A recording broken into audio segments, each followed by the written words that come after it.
at the end of the day, Jesus calls for us to love him and prioritize him first over everything else. He doesn't say, well, I'm really important, but make sure that you're fed well. Or, oh, I'm really important, but make sure your AC is working, or that your Wi-Fi router is really good. Or make sure, come to me, but make sure you got your Netflix and, your ESPN Right. Plus and Disney Plus. Make sure all those subscriptions are paid for first. He doesn't say that. He says, come to me.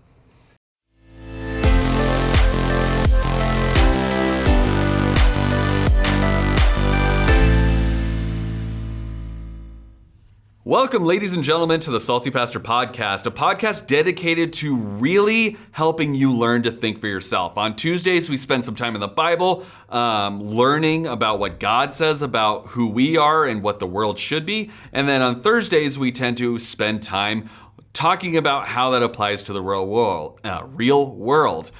This week, we are actually blessed to kind of do both of those things in one stint here on this Tuesday with our upcoming preacher for the week, Mr. Zac Peake. He is the son of the Salty Pastor, so he's salt light salt, iodized salt. I'm not entirely sure, but let's welcome Zac Peake. How are you, Zac? I'm doing good. It's good to be here, Jesse. And I guess am I kosher salt? Kosher salt. There it is. That's good. Something like that.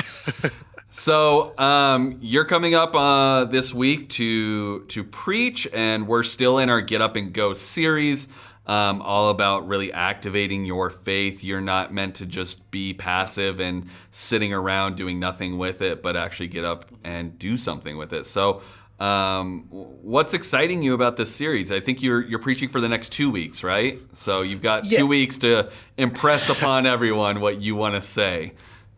Yeah. Well, I've got 2 weeks in a row, which I don't think I've done before. So that's kind of exciting. And then I also, after that, my dad's doing one, but then I'm right back at it. So I'm doing of the next 4 He's relief weeks, hitting for you so you can prep and then do another one. So I'm doing 3 out of 4. So if you have any vacations to take, this is a great time. Oh my gosh. No.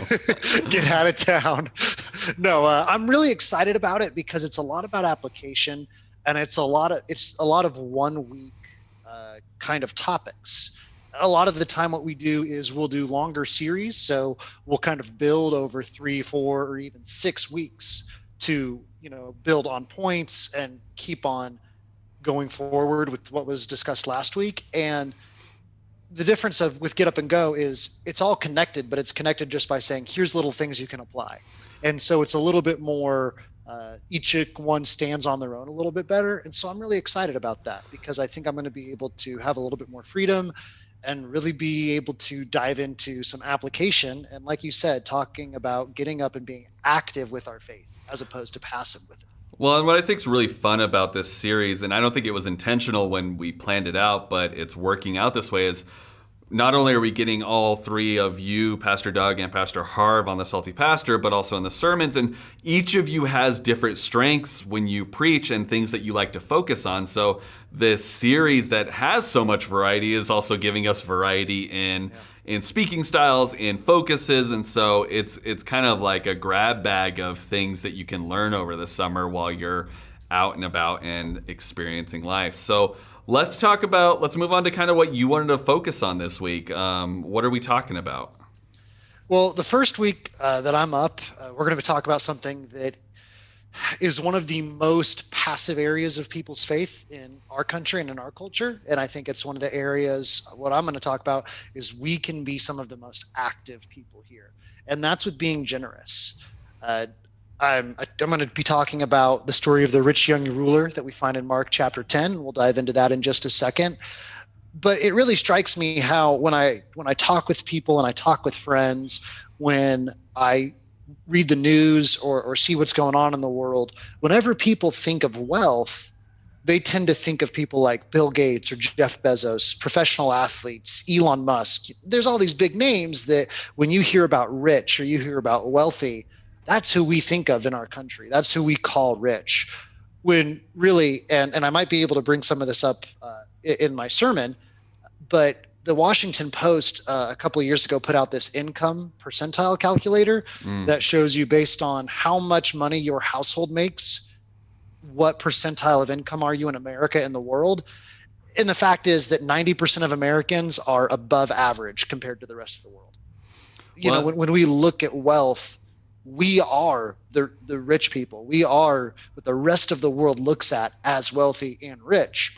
So I'm excited to dive into the rich young ruler story and talk about how we can be generous and how we really are the rich young ruler. Because when you look back at the income distribution back in biblical times, and you look at the income distribution of our country compared to the rest of the world, there's no way around it. We are the wealthy. And so what lessons can we take, and how can we learn from Jesus to be more generous with our time, with our money, and make our faith active in that specific way? Well, and it's interesting that you bring that up, because I know that Pastor Doug and Pastor Harv hit on this quite a bit. They talk about, we are some of the most affluent times in the world right now, and our country very specifically is one of the most affluent as far as wealth. But I think, you look around and you're like, oh, well, I'm not really that well off. But then it's like it takes you almost going on a mission trip to really solidify in your brain, oh, no, I'm good. Like, I don't want for much. And so it's pretty impressive. And I think sometimes that mindset's hard to see when we're in the daily grind and we're going from day to day, and even just looking at our life compared to other people in our lives, we kind of lose track of, hey, we're not too bad off. In fact, we're very well off. And so well, and like you said, that's part of it, is who we're around in our lives. We're in a culture that says, more is never quite enough. And our culture is when people talk about the wealthy in our culture, they're not talking about the average person in America. They're talking about people who make millions or even billions of dollars or have that much wealth. And that's the culture that we live in. And that's what our culture tells us. And what I really want to try to do with this message is talk about being generous and encouraging people to be generous the way that Jesus asks us to be, it tells us to be. And I want to help inspire them by showing us and just talking about some facts and statistics of how wealthy we really are. Our country isn't just one of the most affluent societies ever. From top to bottom, it's probably the most affluent country in the history of the world. And that's incredible. And it's an amazing thing. And one thing we'll talk about with the rich young ruler story is that's not something that we need to feel negatively about. And I don't think that's what Jesus calls us to think about ourselves, is to think, oh no, we live in a wealthy place, this is a bad thing. It's not that it should be viewed as a negative, but there is a perspective that he preaches, and it's found in the text that we're going to jump to here in a minute. And that's what we want to get after, is the perspective. In Philippians 4:12, Paul says that he has found the secret to life. He knows how to be content with little and content with much. And Paul was definitely the kind of person, when you look at his history and background, where he could have been pretty wealthy at points, or he could have had a pretty decent amount of money, for back in those days at certain points in his life. But he talks about this secret to living. And what we want to try to talk about with being generous is, what is this secret that Paul found? And what can we take from the rich young ruler? We're going to jump into Matthew a little bit too. One thing I love to do when I preach is jump around and bring in lots of different scriptures and show how they can connect and what we can learn from all of them. But our main one, again, is going to be in Mark chapter 10. It's going to be the story of the rich young ruler. And we're going to be looking and saying, what can we take from this? What is Jesus saying, not just about being generous, but what should our perspective about the fact that we live in one of the wealthiest countries ever be? And how can we move forward and have active faith with that? So why don't we jump into the text? Do you want to read it, or do you want me to do it? I can jump in. I'll start with it. It starts in. We're going to do the version in Mark, because there's a piece in Mark. There's three different versions of it. There's one in Matthew, one in Mark, and one in Luke. I like the Mark one because there's a specific verse 21. We'll get there soon enough. But Mark throws in a little detail that I think is going to be really good for us living in such a wealthy society to know. But I'll jump in now. We're starting in Mark chapter 10, verse 17. What version you? Which translation are you? Which translation are you using? Just if anybody's following along at home. I'm going to be using NIV. That's a good point. A lot of different translations. I am in the NIV. Little NIV. So starting in verse 17, it says, "As Jesus started on his way, a man ran up to him and fell on his knees before him. 'Good teacher,' he asked, 'what must I do to inherit eternal life?' Why do you call me good? Jesus answered. No one is good except God alone. What I like about the start right here is Jesus starts by challenging this young man that's run up to him. Jesus has been doing his ministry. He's made a name for himself. And so this man comes up to him and asks him a pretty pertinent question. What do I do to inherit this eternal life you've spoken of? But Jesus immediately challenges him. He doesn't just answer him right away. He says, well, why do you call me the good one? No one is good but God alone. And then he continues on. He says, you know the commandments. You shall not murder. You shall not commit adultery. You shall not steal. You shall not give false testimony. You shall not defraud. Honor your mother and father. And he comes back with a very confident answer. He says, teacher, he declared, all these I have kept since I was a boy. He's just laying it out there. He's like, oh, I've got that portion. It's all done. Yeah, which I'm like, okay, I might believe you on the murder part. Like, right. That one's not too hard to not break. But adultery, sure. You shall not steal. Getting a little bit if you shall not give false testimony or lie. I'm like, ooh, that one stuff. You shall not defraud, and then honor your father and mother. I'm pretty sure that I broke that last one when I was like 6 months old. Right. But this guy, I like his confidence. He's got some confidence, and he says, all these I have kept since I was a boy. And verse 21, I think, is really important, and it's really powerful for what we're going to be talking about being generous, and given the culture that we've grown up in, and most of us have lived our entire lives in. Jesus looked at him and loved him. One thing you lack, he said. Go, sell everything you have and give to the poor, and you will have treasure in heaven. Then come follow me. At this, the man's face fell. He went away sad because he had great wealth.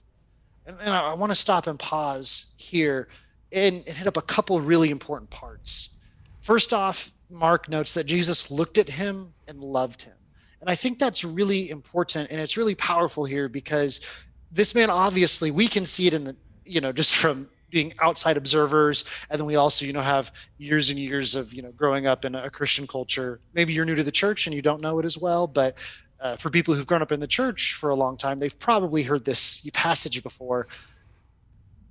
But it's so, so important that he looks at him and loves him. We, from the outside, can see that he is in this place that is flawed. Oh, I've kept all these commandments since I was a boy. I'm all good on all these things. He's coming in pretty confident, even maybe a little bit cocky.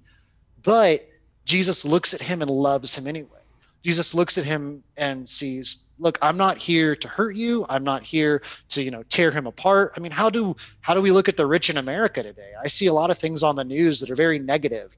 They ask, right. Why aren't the rich doing more? Why aren't they paying their fair share? Why are they exploiting workers? And whether or not these perspectives and attacks and questions and accusations are right or wrong, the tone in them is usually not loving. But what is Jesus, a man who is a carpenter and now is living on the road and is a nomad for the most part, who doesn't have any possessions, what does he say to this man who's rich? He doesn't accuse him. He doesn't try to hate him. He doesn't answer him with vitriol or anger, which he answers the Pharisees with that. So it's not like it's something Jesus never does. Right. But this man in particular, Jesus looks at him and he loves him. But even through that loving, what does he do? He challenges him. He challenges him in a way that, we see is very, very difficult for the young man.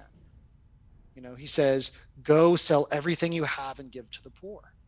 So I think it's important to recognize that when we try to start being generous, when we recognize that we've been in a culture that has always looked at material wealth as so important and says that you never have enough, and looks at you and says, even though you're one of the wealthiest people on the globe, you're not wealthy enough.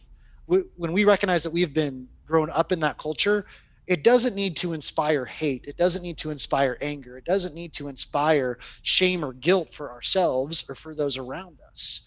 Jesus looked at this man and loved him.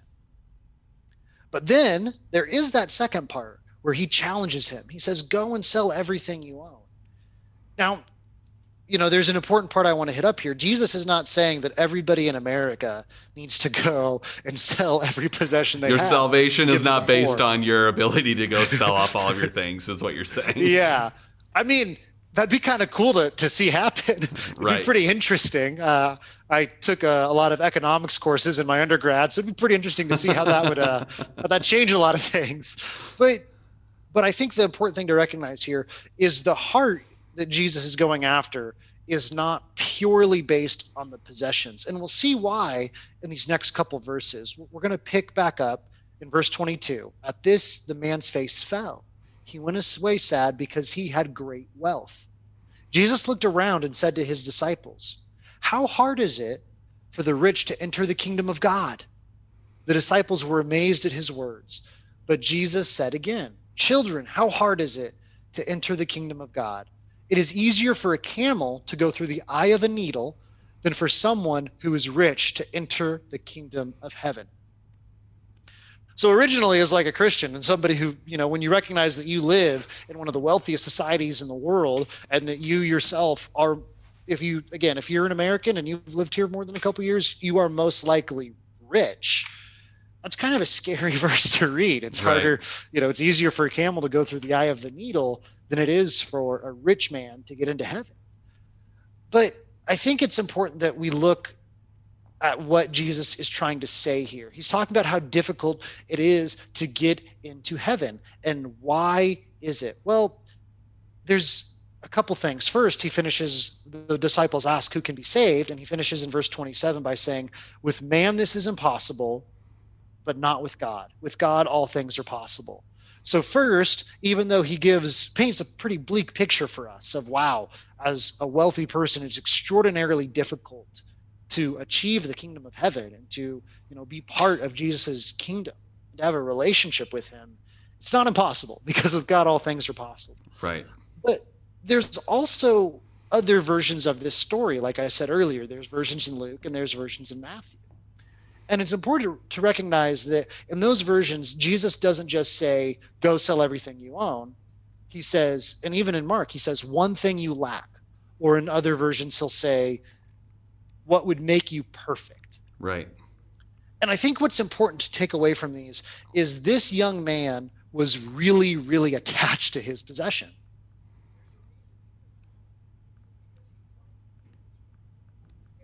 Occasion is it'd be a lot easier for somebody like Peter, and Peter actually talks with Jesus more in the story. We're not going to focus on that part with the sermon, but for this, we can talk about how Peter afterwards talks with Jesus and converses, and the implications. It's a lot easier for Peter, for these other disciples, to kind of give up what they had because they had so little compared to this man who had so much. And there is something to be said for that.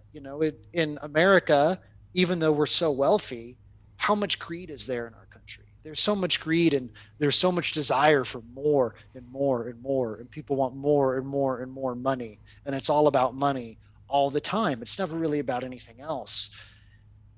And that's what it was for this rich young man. Is you can see throughout the whole text, he's trying to keep score with things. Everything is a ledger for him. Oh, this commandment, I've kept it, check. This commandment, I'm doing well, check. And so as he walks through all these things, he's looking at this almost as a scorecard. And even his first question is not, "Jesus, how do I get to know you more?" It's not, "Jesus, how do I come to you and follow you?" His first question is, "How do I get the kingdom of heaven? How do I inherit eternal life?" And I think that's what's so important here to recognize, is that a whole lot of this is perspective.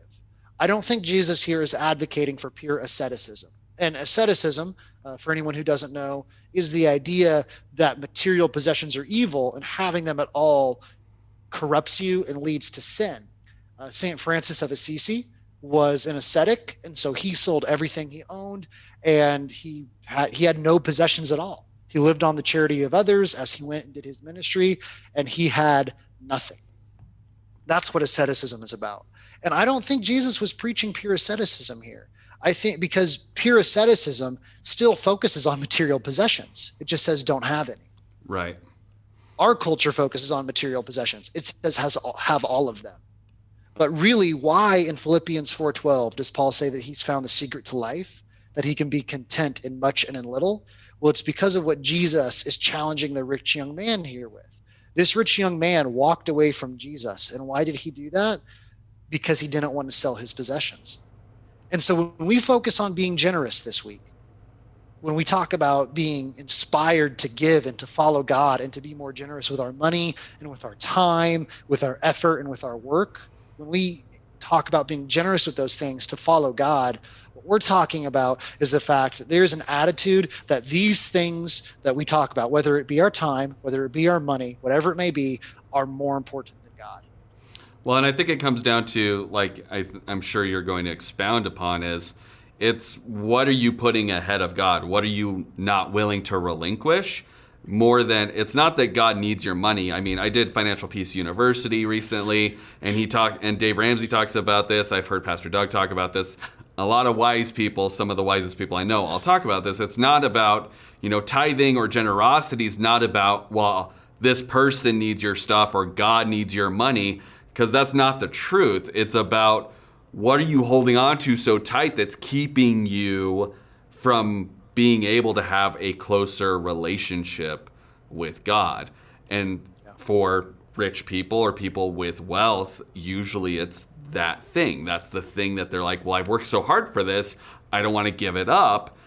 But then people who are truly generous, they realize once they open that hand up and they start giving out, that's the only way new things can come in, really. And it's the only way you can really create a closer connection with God. Am I stealing some of your thunder? Is this some of the idea? Well, no, it's great. And that's what I really want to try to drive home, is that when we prioritize something over God, and like you said, when we hold on so tightly to that, what else are we missing out on? And at the end of the day, Jesus calls for us to love him and prioritize him first over everything else. He doesn't say, well, I'm really important, but make sure that you're fed well.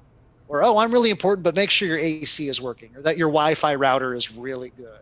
Or make sure, come to me, but make sure you got your Netflix and, your ESPN Right. Plus and Disney Plus. Make sure all those subscriptions are paid for first. He doesn't say that. He says, come to me. And I think what happens is, in our country, we get challenged, and people say, and our culture tells us, you need more. Every decision that culture tells you to make is pretty much pushing you to have more and more wealth. Why do people want to change, what our government's doing? Well, they want to change tax policy, or they want to change who's getting money to make people wealthy or make themselves wealthy, maybe. Why do people say to go to college? So you can get a good job and have money. Why do people say, oh, well, don't go to college, start a business so you can make money? Almost every decision in our culture is driven by money. And this isn't to say that it's not. I mean, I went to college. I'm pretty happy about it. But if every decision we make is all about money, then we're not making decisions based on God. And that's where you get into that point where you were talking about, where we grip our hands so tightly around things that we don't have any room for God in our hearts. This is why Jesus says to store up your treasures in heaven and not on earth. And this is why Paul says he's content with great and with little, because there's going to be times when we have a lot and times where we don't have much. And we need to accept that. And I think that word content is really the key phrase in that, because Pastor Harv, that he just finished his 3 weeks of preaching, and the last week was on decision making. And last week on the Salty Pastor, we talked about decision making. He said part of your decision making has to be needs versus wants, and then having contentment over what you have. And I think that's the biggest thing we lack is, well, you're like you said, we're constantly pushing for more. There's never any drive culturally or anywhere in our lives, for the most part, outside of what the Bible teaches us to say, hey, be okay with what you have. Like, and when you're okay with what you have, when new stuff comes in or goes away, there's no emotional attachment to that. It's just, I have what I have and I'm okay with that. And that allows you to have that deeper connection, because it's no longer, well, I'd like to go to that small group, but I really need to go to work, so I'm going to go do that. And things get in your way when you start prioritizing that, right? Yeah. Well, in so many parts of the New Testament, we are called to live by the Spirit of God, to be in constant communion and community with the Spirit of the Lord, the Holy Spirit, and to make decisions with God.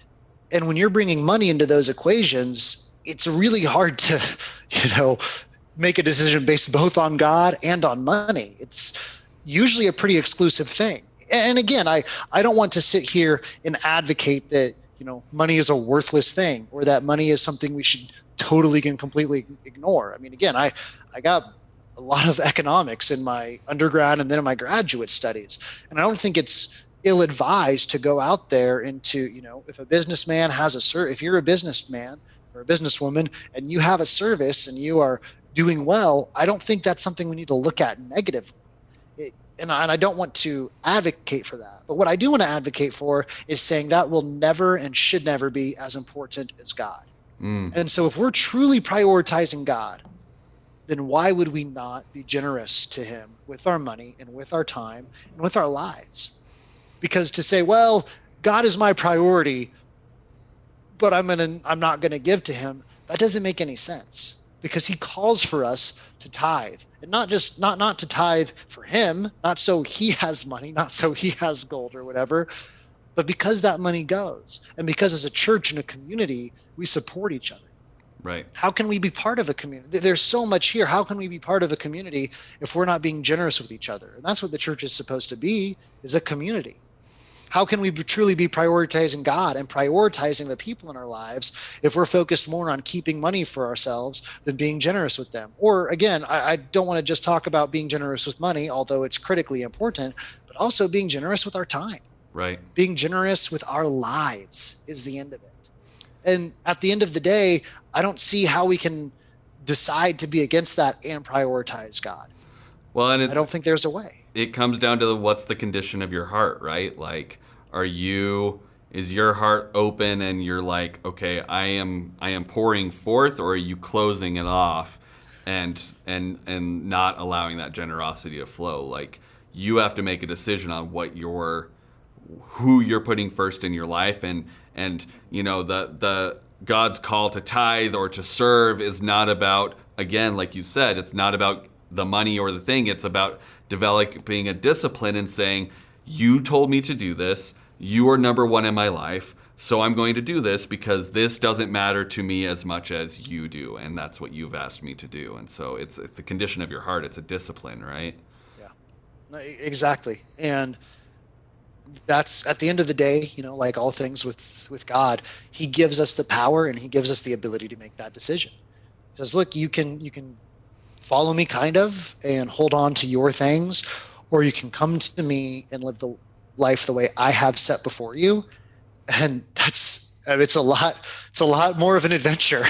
It's Right. A lot more of, ups and downs will happen, and you're never fully sure and you're not in control, but he is. And it's also a question of trust. There's so much around being generous, beyond just money, beyond just time, really being generous with our lives and being generous with our priorities. And in a lot of ways, it's a way for us to give control to God. Because if we are trying to hold on to all these things, if we're trying to control our time, if we're trying to control our money, if we're trying to control our relationships, if we're trying to control, too much who we hang out with, and I'm not advocating for not having discernment, but I am advocating for saying, in some situations, God is going to ask us to have relationships that might be a little tough for us. He's going to ask us to give up our time when time gets, short. He's going to ask us to give when we feel like we don't have that much to give.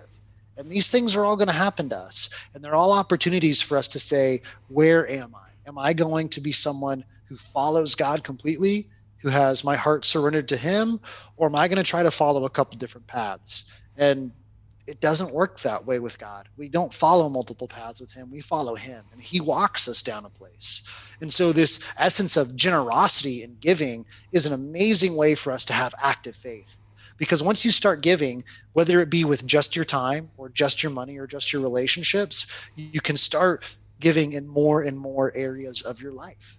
You can start with your time and then do money. You can start with money and then do time and then do relationships. And whatever order you go in, the important thing, like you said, is having that heart of generosity.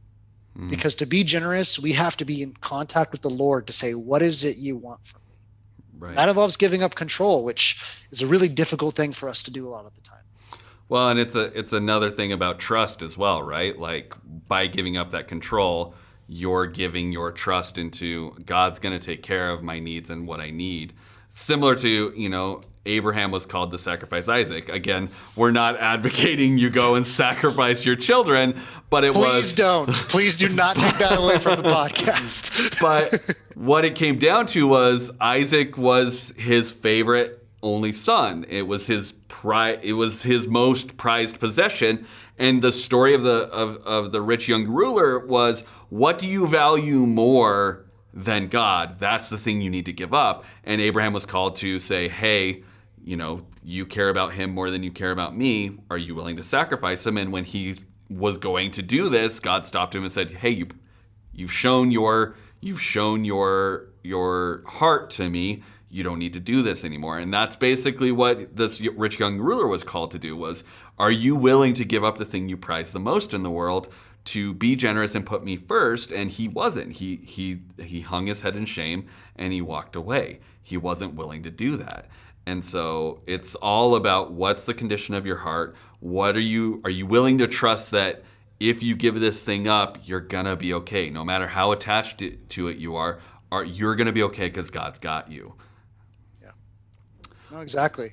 I think we're getting ready to wind down a little bit. We are. I think we've been close to about 30 minutes. I never know. I'm very bad at keeping time. But that's what I'm here for. Hey, great. But I do want to kind of end then with one thought for everyone to think about as they get ready to listen again on Thursday and then listen on Sunday. What could God take away from you right now? What could God ask you to take away that you would not be willing to? Because at the end of the day, that doesn't mean you're going to want to. There's times where God is going to ask us to do things or to give things up or to participate in something that we can dread at times. There's in this Acts, the book of Acts, Paul is getting ready to go to Jerusalem after he's been away for years, and he knows that something bad is going to happen once he gets there, and he's really, really excited. And all the other believers talk to him and try to talk him out of it. He's like, no, I am going. And that's not how it's always going to be for us. Right. We're not always going to be really gung-ho and really excited and like, yeah, let's go get this. God asked me to do this and it's going to suck and I'm excited. It's not going to be like that all the time. There's going to be times where we're going to be like, the Spirit asked me to do this. I'm going to really, really try. I'm going to see if there's any other way around. I'm going to see if there's any loopholes. We're going to go to God. We're going to do some legal analysis of what he's asked us to do and be like, well, God, have you considered this? Have you considered this? And we're going to try to do all these different things and say, I don't want this to happen. And that's okay. But at the end of the day, are we going to follow him? Well, there's going to be times where we as humans dread it because we cannot see what he sees and we don't know what he knows. But the important thing is to realize it's okay for us to dread it. It's okay for us to not want it to happen. But if God asks us to give something up or if God asks us to do something, are we going to follow him? And I think that's one of the best things we can take away from the story of the rich young ruler is if God did ask you to give up everything, would you be able to, or would you hold on to it and turn your back on it? Well, and we even see that just as a final point, it's not even Jesus does that in the garden. He goes and prays multiple times. If there's any other options, please let me out of this. We thought about this enough. So it's like it's not that Jesus didn't have his own things of I really don't want to do this. But he does that even in the garden. He ends up, pouring blood from his pores over it, how stressed out he is about it. But he still does it. And it's like, that's the thing, is he still does it. And so it's not that Jesus was like, nah, I don't have anything big. I'm just fine with it.